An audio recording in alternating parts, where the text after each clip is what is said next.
আসসালামু আলাইকুম। দেশ এবং দেশের বাইরে থেকে যারা এই ভিডিওটি দেখতেছেন আমার ফেসবুক পেজ এবং ইউটিউব চ্যানেল থেকে সবাইকে স্বাগতম।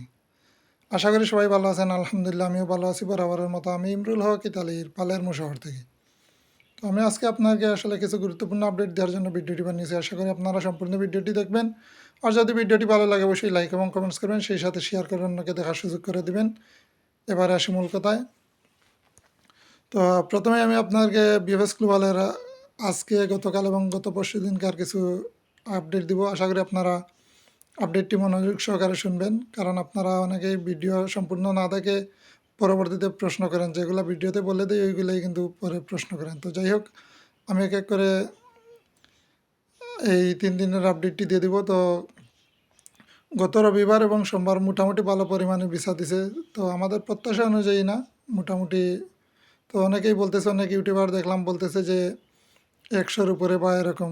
তো এরকম কিছু না, হয়তো 50-60টা এরকম হইব, মানে প্রতিদিন রবিবার এবং সোমবার। আর আজকে মঙ্গলবারে আসলে তেমন পরিমাণ নাই, এই ডেলিভারির সংখ্যা নাই। তো হয়তো 2-4 জন বা 5 জন এরকম পাইছে, আর ফ্যামিলি ভিসা আছে কিছু। তো যাই হোক, আর রবিবার এবং সোমবার কিছু ফ্যামিলি ভিসা সহ মোটামুটি কিছু ভালো পরিমাণ বিষয় হয়েছে। আর সবচেয়ে খুশির সংবাদ হলো নাপোলি নিয়ে। তো নাপোলির কিছু বিষয় হয়েছে রবিবার এবং সোমবারে, আপনারা হয়তো বিভিন্ন মাধ্যমে জানতে পারছেন। তো নাপোলির কিছু বিষয় হয়েছে। তো আমি আমার ভিডিওতে বলছিলাম যে নাপোলির কাজ চলমান, তো আপনারা কিছুদিন অপেক্ষা করেন, ইনশাল্লাহ পাবেন। তো যাদের সব কিছু ঠিক আছে আপনারা পাবেন, আপনারা হতাশ হবেন না, কিছুদিন ধৈর্য ধরেন। আর অনেকেই বলতেছেন ভাই নলাস্তা ওটা কি শুরু হয়েছে ওতে নলাস্তা। তো আসলে ওইটা নিয়ে কি বলবো, নলাস্তা আসলে আমার জানা মতো এখনও উঠে নাই। তো অনেকে অনেকভাবে জানতে চাইতেছেন বা অনেকে প্রশ্ন করতেছেন। তো নলাস্তা বিষয় নিয়ে আর এর চাইতে বেশি কিছু বলতেও পারবো না, আসলে আমার জানা মতো এখন পর্যন্ত উঠে নাই, এতটুকুই।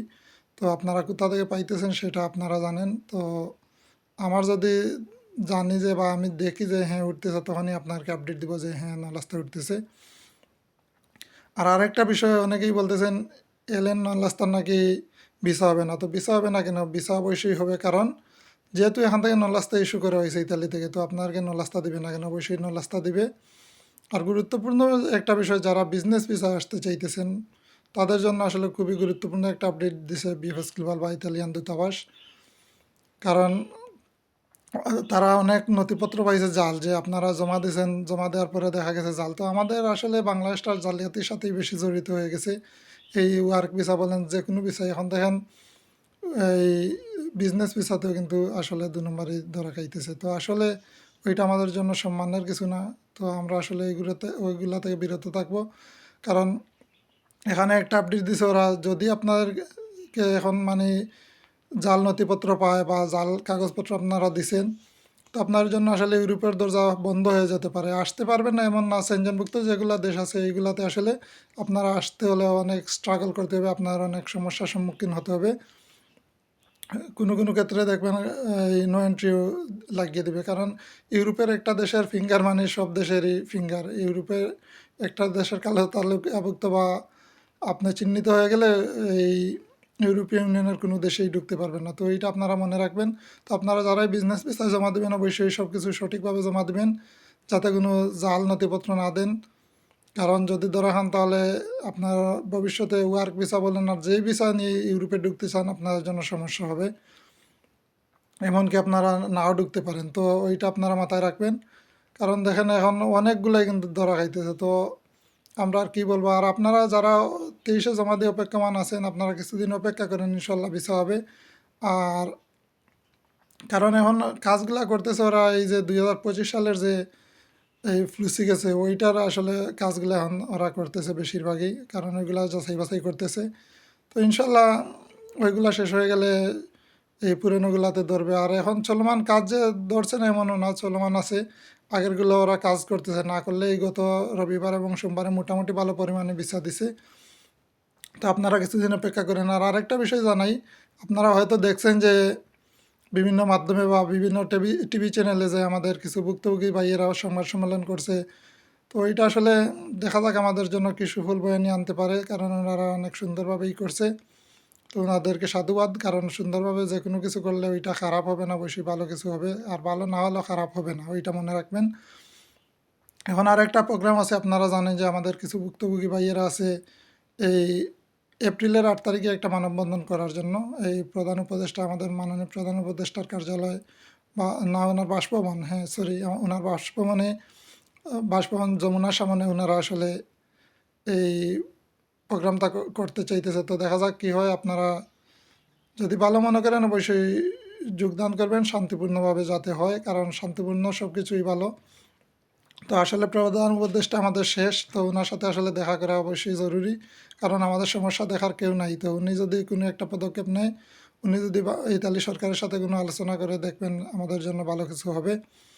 তো দেখি কি হয় আমাদের জন্য। মোটামুটি যারাই আসলে ভুক্তভোগী সবাই আসলে সবার জায়গা থেকে যে যেভাবে পারতেছেন আসলে কোনো কিছু একটা চেষ্টা করতেছেন যে যাতে ভালো কিছু হয়। তো দেখা যাক কি হয়।